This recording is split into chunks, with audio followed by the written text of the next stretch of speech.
Doctor 18 के editor in chief Rahul Joshi से खास बातचीत में बिहार के सीएम नीतीश कुमार ने कहा कि बराबरी के सीट बंटवारे का फॉर्मूला बीजेपी का ही था। उन्होंने कहा कि बराबर की सीट का प्रस्ताव खुद बीजेपी ने दिया था। उन्होंने यही 17-17 का फॉर्मूला सुझाया, लेकिन साथ में सीएम ने यह भी कहा कि उनकी पार्टी को एलिमिनेट करना संभव नहीं है। उन्होंने 2014 में भले ही 2 सीट जीते थे, लेकिन जेडीयू का वोट शेयर 16% था।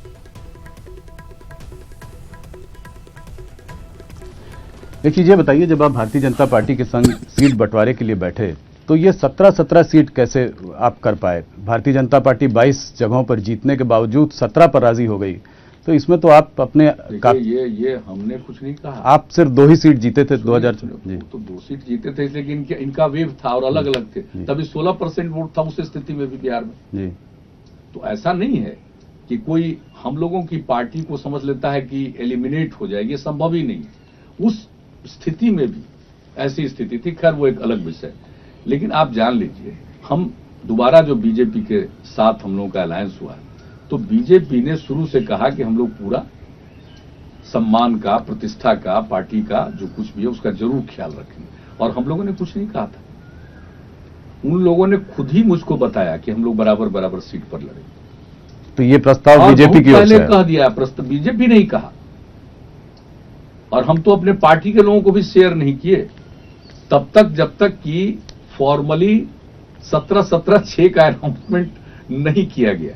ये उन्होंने खुद कहा और आपने बस मान लिया, इसमें कोई ज्यादा नेगोशिएशन वगैरह नहीं। क्या मतलब है? अब हम एक साथ काम कर रहे हैं। और चलिए सीधे जुड़ते हैं हमारे साथ हमारे सहयोगी आनंद अमृतराज हैं। जो इंटरव्यू का ये पोर्शन है, जो इस सेक्शन है, इसमें सवाल तो बिल्कुल सीधा था, जवाब भी सीधा ही निकला, लेकिन 2 सीटों के जीतने के बाद भी जो उन्होंने वोट परसेंटेज बताए हैं, ये कितने फीसदी जो फायदा वो जेडीयू को नसीब हुआ या फिर उन्हें मिला, उससे नकार नहीं सकते। ये बात पूरी मजबूती के साथ नीतीश कुमार ने कही। और इतना आसान नहीं होगा कि जेडीयू को नजरअंदाज यानी एलिमिनेट करके देखा जाए। तो ये नीतीश कुमार ने अभी कहा है, ये सवाल पूछे जाने पर, हालांकि बोलते कम है, लेकिन 4 साल बाद जब उन्होंने अपनी जुबान खोली तो अभी ये बोलने का क्या अंदाज था और क्या मतलब था? देखिए, टाइमिंग को लेकर सवाल खड़े किए जा रहे हैं विवेक, और सवाल उठ भी रहे हैं कि नीतीश कुमार जब अब चुनाव का दौर शुरू हो चुका है, प्रचार भी शुरू हो चुका है, प्रधानमंत्री दौरा भी कर चुके हैं, उसके बाद नीतीश कुमार के ठीक उसके पहले ये बयान देना कि जेडीयू को कोई एलिमिनेट नहीं कर सकता है। 2 सीट भले ही जेडीयू ने जीत हासिल की थी 2014 के लोकसभा चुनाव में, लेकिन 16% वोट आया। नीतीश कुमार बार बार ये बताने की कोशिश करते हैं, और जेडीयू के नेताओं से अगर आप बातचीत कीजिए विवेक, तो ये बार बार बताते हैं कि बिहार में बिग बॉस अगर कोई है तो नीतीश कुमार है। नीतीश कुमार को एक मौका मिला और उन्होंने ये बताने में कोई कोताही नहीं बरती कि बिहार में जेडीयू के बिना किसी के साथ कोई गठबंधन सफल नहीं हो सकता है, जेडीयू के बिना किसी पार्टी का अस्तित्व नहीं है। तो जाहिर सी बात है नीतीश कुमार का ये कहना। और दूसरी महत्वपूर्ण बात कि 17 सीटों का ऑफर बीजेपी ने उन्हें किया, ये और भी दर्शाता है, ये बड़ी बात है, क्योंकि अब तक हम लोग ने ये सुना था और बिहार में बार बार ये चर्चा होती थी कि नीतीश कुमार ने दबाव डालकर बीजेपी से बराबर बराबर सीट हथिया ली। तो ये एक महत्वपूर्ण बात है इस वक्त कि जेडीयू ने दबाव नहीं डाला, बल्कि जेडीयू ने भी बीजेपी को पर्याप्त तवज्जो दिया और बीजेपी ने भी जेडीयू को पर्याप्त तवज्जो दिया। क्योंकि अमित शाह का अगर बयान अगर आप सुने, उन्होंने कहा था कि जेडीयू बिहार में उनके विधायकों की संख्या ज्यादा थी, जेडीयू ने हमें एडजस्ट किया। हाँ। तो अगर दोनों बड़े नेताओं के बयान को, राष्ट्रीय अध्यक्ष के बयान को अगर आप गंभीरता से देखें तो ये समझने में आपको दिक्कत नहीं आनी चाहिए, क्योंकि दोनों ने ट्यूनिंग दिखाने की कोशिश की है और जनता और अपने मतदाताओं को, साथ में कार्यकर्ताओं को मैसेज देने की कोशिश की है कि हम लोगों ने सिर्फ गठबंधन नहीं किया, बल्कि दोनों के साथ अंडरस्टैंडिंग बहुत बेहतर है। यही वजह है कि बीजेपी के अमित शाह ने जहां नीतीश कुमार को तवज्जो देने की बात कही, वही नीतीश कुमार ने भी कहा कि उन्होंने कोई दबाव नहीं डाला, कि जो भ्रम की स्थिति कार्यकर्ताओं या मतदाताओं में थी। सवाल तो ये ठीक है। अभी केसी त्यागी प्रधान महासचिव हमारे साथ, जेडीयू लीडर, जेडीयू के वरिष्ठ नेता हमारे साथ फोन लाइन पर मौजूद हैं, उनसे बात करते हैं। त्यागी साहब, जो 17-17 की बात जो सामने आई, तो आज शाम को 7:56 पर एक इंटरव्यू हम दिखाने जा रहे हैं जिसमें नीतीश कुमार सामने होंगे। और जब उन्होंने अपनी चुप्पी खोली है तो कई बात उन्होंने कही। उन्होंने कहा कि हम 17 न 20 न 22 हमने कुछ नहीं कहा, बीजेपी ने ही, बीजेपी और उनके बीच जो सामंजस्य है उसमें ये सब कुछ हो गया। सवाल इस बात को लेकर उठा जब हमारे एडिटर इन चीफ ने ये पूछा कि आप 22 सीट जीते, उसके बाद 17 पर आप चले आए, तो कैसे ये बीजेपी क्यों पीछे आई? ये कुछ समझ में नहीं आ रहा है, ये उलझन, इसे जरा सुलझाने की कोशिश कीजिए। देखिए, जेडीयू एनडीए की संस्थापक पार्टी है। हाँ। 1996 में जब अटल जी सिर्फ 14 दिन के लिए प्रधानमंत्री रह पाए तो उन्होंने एनडीए का कुनबा बनाने का प्रयास किया और जॉर्ज फर्नांडिस को ये जिम्मेदारी दी। और पहली बार ही नीतीश कुमार जो है बीजेपी के पहली बार किसी कार्यक्रम में उपस्थित हुए समता पार्टी बनाने के बाद, तो तब से तालमेल है हमारी। बीच का कुछ दिनों को छोड़ दिए 2014 को। और मैं इसमें अमित शाह जी की जरूर प्रशंसा करना चाहता हूं, जिन्होंने जेडीयू को महत्ता को समझा और उन्होंने 17 सीटों का ऑफर खुद दिया। और अब उन्होंने अपने इंटरव्यू में, आप ही के चैनल के इंटरव्यू में उन्होंने माना कि जेडीयू ने हमें एडजस्ट किया। 2014 में भी हमारी कुल 2 सीटें आई थी, लेकिन मत प्रतिशत हमारा 17% था। हम लोकसभा चुनाव बुरी तरह से हारे, लेकिन जब हम महागठबंधन में चले गए तो उस समय जो आरजेडी थी वो उसके 22 एमएलए थे। नीतीश कुमार के चेहरे को आगे रख करके जो चुनाव लड़ा गया तो उनके विधायकों की संख्या पहुंच गई 80 के ऊपर। कांग्रेस पार्टी 4 की विधायकों की पार्टी थी। नीतीश कुमार के चेहरे को आकर के जब वो गठबंधन में शामिल हुई तो उसको 27 सीटें मिली और उसको 40 सीटों में चुनाव लड़ा। आज कांग्रेस पार्टी एक सीट के लिए याचना करती है आरजेडी से। तो हम कांग्रेस के भी अपने मित्रों को बताना चाहते हैं कि उनके लिए भी सबसे सुखद स्थिति वही थी जब Nitish Kumar ji at the helm of affair थे।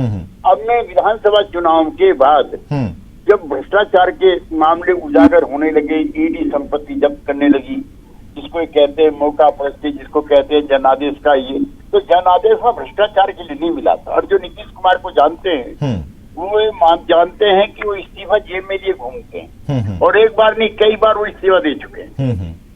जब रेल मंत्री थे तब उन्होंने दिया। जब 2014 में वो चुनाव हार गए तो उन्होंने अपने करीबी कई साथियों से कहा कि हम अपयश में काम नहीं कर सकते, हमें जनता का जो मैंडेट है उसमें गड़बड़ हो गया है, इसलिए उन्होंने इस्तीफा देकर जितना माजी को बना दिया। ठीक है। उस समय अमित शाह ने जो बातें कही या फिर इंटरव्यू के दौरान अभी जाकर हम टाइमिंग को लेकर, क्योंकि आनंद अमृत आज हमारे साथ हमारे सहयोगी भी जुड़े हुए हैं, उन्होंने भी कहा कि टाइमिंग अभी फिलहाल ये टाइमिंग चुनने का क्या वक्त था, नीतीश कुमार क्या ये बात डिलीवर करना चाहते थे? और जब न्यूज 18 की टीम उन तक पहुंची और उनसे कुछ सवाल किए तो इस बात को कहना इस समय में उन्होंने जायज खुद भी समझा है, क्योंकि चाणक्य कहे जाते हैं एलिमिनेट करना जेडीयू को संभव नहीं है। ये पूरा सेंटेंस जो है, पूरा जो वाक्य है ये नीतीश कुमार ने कहा है। हमें जरा ये बताइए, एलिमिनेट शब्द का इस्तेमाल अभी करना इस टाइमिंग में कितना सही है? देखिए, एक तो मैं राहुल जोशी जी को, आपके चैनल को ये मैं अप्रिशिएट करना चाहता हूं कि बहुत लंबे समय के बाद ये इंटरव्यू सिर्फ और सिर्फ न्यूज 18 को दिया गया है। मुझसे भी कई चैनल के हमारे मित्र संपर्क करते हैं, लेकिन दिया है। दूसरा, ये जितने बेबाक तरीके से वो न्यूज 18 पे बोलते हैं, मैंने पिछले कई वर्षों से देखा नहीं उनको इतना स्पष्ट बोलते हुए।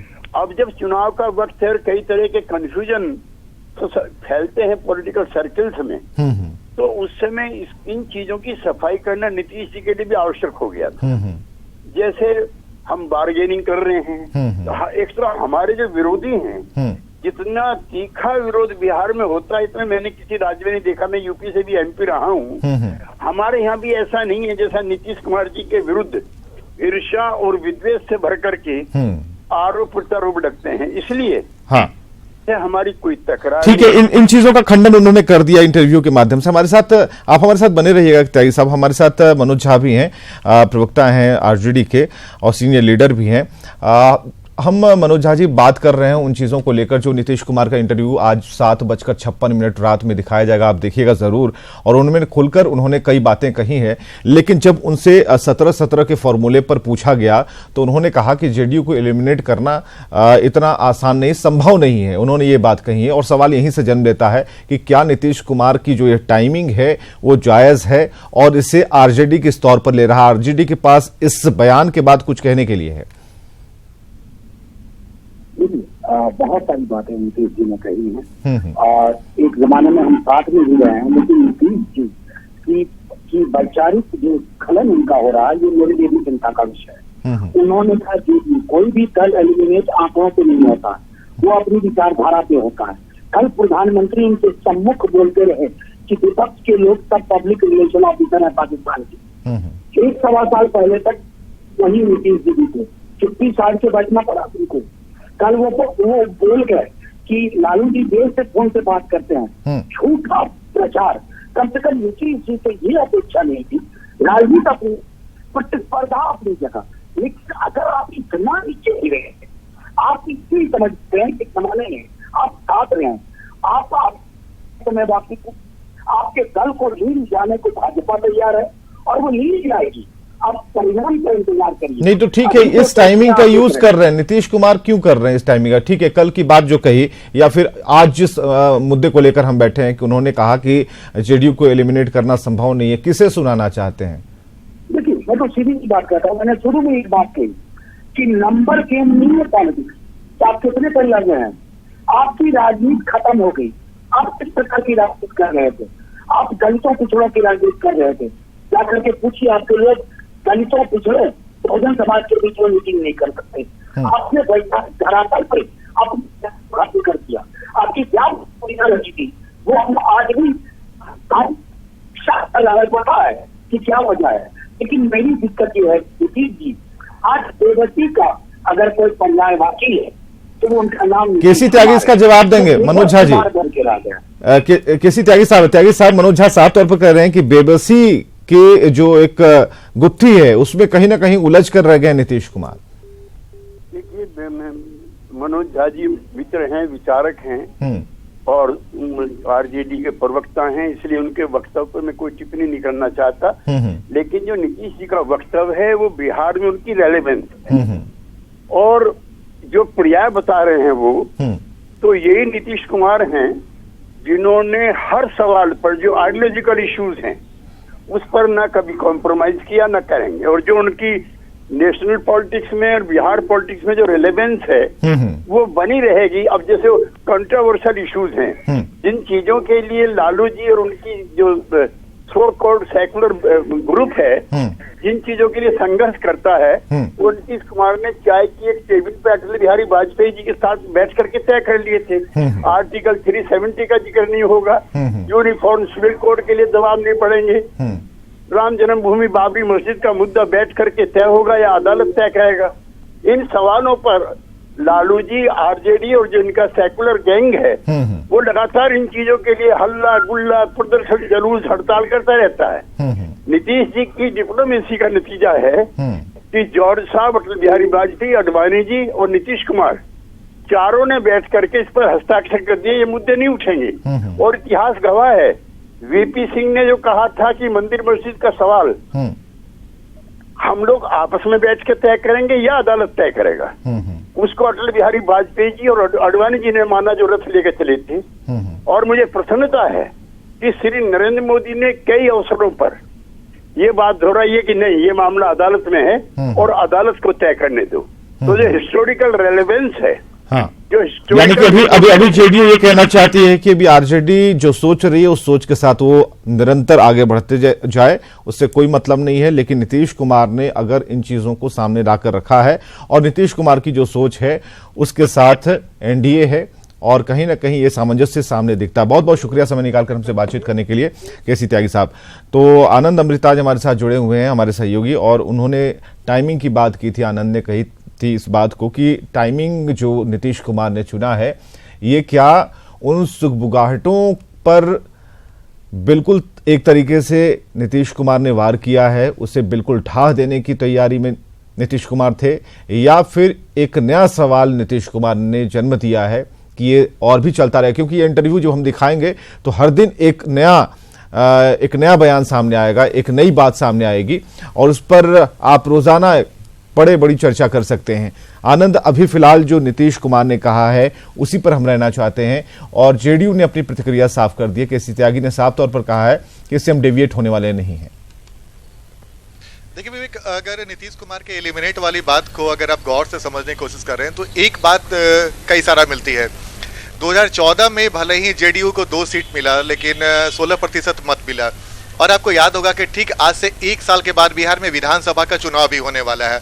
लोकसभा चुनाव का परिणाम अगर मनमाफिक एनडीए को मिलता है और जेडीयू को अच्छी सीट मिलती है तब तो कोई बात नहीं है, लेकिन अगर जेडीयू को अच्छी सीट नहीं मिलती और बीजेपी को ज्यादा सीट मिलती है तो नीतीश कुमार ने इस बयान से एक इशारा दे दिया है कि आज भी बिहार में उनके खिलाफ अगर कोई भी गठबंधन हो, चाहे उनके साथ गठबंधन हो, तो जेडीयू बड़ी भूमिका में ही रहेगी, एलिमिनेट नहीं किया जा सकता है। एक इशारा ये भी हो सकता है क्योंकि नीतीश कुमार की नजरें आने वाले साल में विधानसभा चुनाव पर भी है और विधानसभा चुनाव में नीतीश कुमार के चेहरे पर ही चुनाव होगा। तो इस बार अगर एनडीए का जो परिणाम आता है उसमें अगर बीजेपी को जेडीयू से ज्यादा सीट आती है, बावजूद इसके जेडीयू ने इशारा साफ कर दिया है कि ये बराबर वाली बात ही रहेगी, बराबर से कम वाली बात नहीं रहेगी। और मुख्यमंत्री का अगर कोई चेहरा होगा तो नीतीश कुमार ही चेहरा होगा। इस इशारे को समझते हैं। शिवानंद तिवारी जी हमारे साथ हैं फोन लाइन पर, उनसे बात करते हैं। शिवानंद तिवारी जी, बहुत बहुत स्वागत है। और हम इस चर्चा को इसलिए आगे लेकर चल रहे हैं क्योंकि एक इंटरव्यू हम दिखाने जा रहे हैं 7:56 पर आज रात, आप भी देखिएगा। और हम इसलिए कह रहे हैं कि इसमें कई चीजों पर नीतीश कुमार ने अपनी राय स्पष्ट की है। टाइमिंग को लेकर सवाल इसलिए जरूर उठ रहे हैं कि आखिर अभी ही क्यों उन्होंने इस तरह की बातें की हैं, इस तरह के बयान दिए। उन्होंने कहा है जब 17 सीटों पर उनसे चर्चा की गई तो उन्होंने कहा कि जेडीयू को एलिमिनेट करना संभव नहीं है। तो आज के परिदृश्य में किसे सुनाना चाहते हैं, या फिर जो अभी आनंद अमृतराज कह रहे थे कि दूर की सोचते हैं और विधानसभा इलेक्शन जब होगा बिहार में उस समय जो आवाजें उठेंगी उसे दबाने के लिए अभी से ही उसके जड़ में मट्ठा डालने की कोशिश कर दी है नीतीश कुमार ने? देखिए, नीतीश कुमार की असली ताकत जो है वो आप 2015 में जो उनको वोट आया है उसके आधार पर नहीं कर सकते। उनकी ताकत का पहचान जो है आप 2014 का जो लोकसभा चुनाव था उसके आधार पर कीजिए। 2016 में जो उनको वोट आया उसमें तो गठबंधन का वोट था ना, बस लालू यादव और नीतीश कुमार दोनों का वोट मिला करके था। अकेले का वोट जो है बीजेपी, लालू यादव, नीतीश कुमार का वोट जांच जो है 2014 में ही हो सकता है। हाँ, तो उस बात को नीतीश कुमार भी कह रहे हैं। शिवानंद जी, उस बात को नीतीश कुमार भी कह रहे हैं कि 2 सीटें हमने जीती थी, ठीक है, मीडिया हमसे पूछता है, लेकिन हमारा मत फीसदी देखिए 16% वोट भी तो आए थे।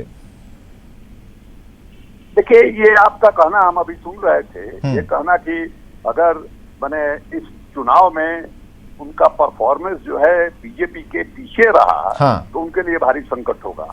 और ये बात हम बिल्कुल दावे के साथ कह सकते हैं कि बीजेपी से नीचे रहेंगे नीतीश कुमार। नीतीश कुमार डबल डिजिट में उनको इस बार आने वाला है, ये भी हमको संदेह दिखाई दे रहा है जो सीट हम देख रहे हैं। उनसे गलती क्या हुई है, उन्होंने 7 सीट अति पिछड़ों को दिया है, बहुत अच्छा किया है, हम उसके समर्थक हैं। लेकिन अति पिछड़ा उस समय तक जो है मैंने खड़ा होकर के वोट नहीं डाल पाएगा जब तक उसके पीछे कोई ताकत नहीं होगी, या तो यादव कुर्मी कोयली की ताकत हो या राजपूत भूमिहार की ताकत हो।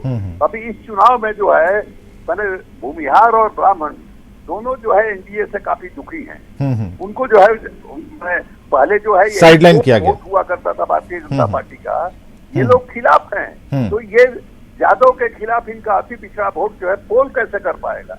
अब देखिएगा, हमारा जो आकलन है और इतने वर्षों का जो तजुर्बा है उसके आधार पर हम कह सकते हैं कि बीजेपी ने चुन चुन के इनको ऐसा सीट दिया है, ये 7-8 सीट भी जीत जाएंगे तो बड़ी बात होगी। और उसके बाद देखिएगा इक्वेशन जो है किस ढंग से असेंबली के चुनाव में भारतीय जनता पार्टी सूद समेत इनसे वसूल करती है। और इनका जो गुमान है कि हमारे ही चेहरे पर सब कुछ होगा, वो गुमान इनका टूटेगा। चलिए, बहुत बहुत शुक्रिया हमसे बातचीत करने के लिए। शिवानंद तिवारी ने साफ तौर पर कहा कि नीतीश कुमार का भ्रम टूट जाएगा। अभी तो लोकसभा है, विधानसभा चुनाव आने दीजिए, कई स्थितियां और तस्वीरें साफ हो जाएंगी। आनंद हमारे साथ लगातार बने हुए हैं। आनंद, अभी जो प्रतिक्रिया आई है वो उस बात पर आई जो आपने कहा कि अगर ये डिजिट थोड़ा भी ऊपर नीचे होता है, नीचे अगर हो जाता है जेडीयू की तरफ से, तो ये भारी पड़ेगा और ये कहीं ना कहीं इसका इम्पैक्ट जो है, इसका जो टेम्पलेट है वो साफ तौर पर दिखेगा विधानसभा इलेक्शन में। अभी की सोचकर जो बयान जारी किया गया है, हम उस पर अभी भी बने हुए हैं कि बहुत सोच समझकर नीतीश कुमार ने कुछ कहा है। हालांकि शिवानंद तिवारी जिस इक्वेशन की बात कर रहे हैं, अगर उनकी बात सटीक बैठती है तो स्थिति कुछ गंभीर हो सकती है जेडीयू के लिए। देखिए, निश्चित तौर पे शिवानंद तिवारी जी काफी वरिष्ठ नेता है, उनके बयान को हल्के में नहीं लिया जा सकता। लेकिन जैसा कि मैंने आपको बताया कि नीतीश कुमार गंभीर व्यक्तित्व के नेता माने जाते हैं और वो दूर तक सोच के कोई बयान देते हैं। उनको मालूम है कि वो क्या बोल रहे हैं और इसका इम्पैक्ट क्या पड़ सकता है। नीतीश कुमार के एक बयान से तो ये तो साफ है कि नीतीश कुमार ने भविष्य की राजनीति भी देख ली है इस बार सीट के बंटवारे को लेके। और आपको याद होगा कि हम और आरएलएसपी को एक बहुत करीने से, बहुत अच्छे तरीके से साइडलाइन करके उन्हें हटा दिया गया, क्योंकि उपेंद्र कुशवाहा ने कई बार बोला था कि उनकी भी नजर बिहार के मुख्यमंत्री पद पर है। उन्हें पहले दरकिनार किया गया, मांझी ने भी दबाव डालना शुरू किया तो उन्हें भी हटा दिया गया। उसके बाद नीतीश कुमार का बराबर सीट पर लड़ना, उसके बाद ये कहना है कि 2014 में हमें 2 सीट मिला लेकिन हमारा वोट प्रतिशत 16% रहा। ये सिलसिलेवार ढंग से अगर सबको एक से पिरोइएगा तो इशारा साफ है कि 2020 में भी जब बिहार का विधानसभा चुनाव होगा तो बीजेपी इस फॉर्मूले को याद रखे और इस फॉर्मूले से नहीं हटे। दूसरी महत्वपूर्ण बात कि जब शिवानंद तिवारी ने भी जो बोला कि अति पिछड़ा कार्ड खेला नीतीश कुमार ने, यानी कि जिस कार्ड को नीतीश कुमार ने खेलकर विपक्षी खेमे में खलबली मचाई है, आरजेडी को भी मालूम है कि ये बड़ा दाव नीतीश कुमार ने खेला है। लेकिन शिवानंद तिवारी जी का ये कहना है कि जब तक कोई मजबूत कास्ट उनके पीछे, अति पिछड़ा के पीछे नहीं रहता है, वोट नहीं डाल पाएंगे। अब तो लोकतंत्र है विवेक, अब तो हर आदमी को वोट देने का अधिकार है। अब ये दबाव की राजनीति भी नहीं होती है, दबाव डाल के वोट भी नहीं डाला जाता है। लेकिन इतना तो तय है नीतीश कुमार की इस कार्ड ने विपक्षी खेमे में खलबली मचा दी, सही कार्ड कहते हैं। और जहां तक शिवानंद तिवारी ये बोल रहे हैं कि विधानसभा चुनाव जो अगले साल होने वाला है, अगर उसमें इस बार माफ कीजिएगा, इस बार लोकसभा चुनाव होने वाला है और इसमें अगर सीट का समीकरण थोड़ा भी ऊपर नीचे अगर होता उसमें एज लेती है, ज्यादा ऊपर नीचे आता है, तो इसका असर देखने को मिलेगा। इसे कभी इंकार नहीं कर सकते। भले ही बहुत बहुत शुक्रिया आनंद हमसे बातचीत के लिए।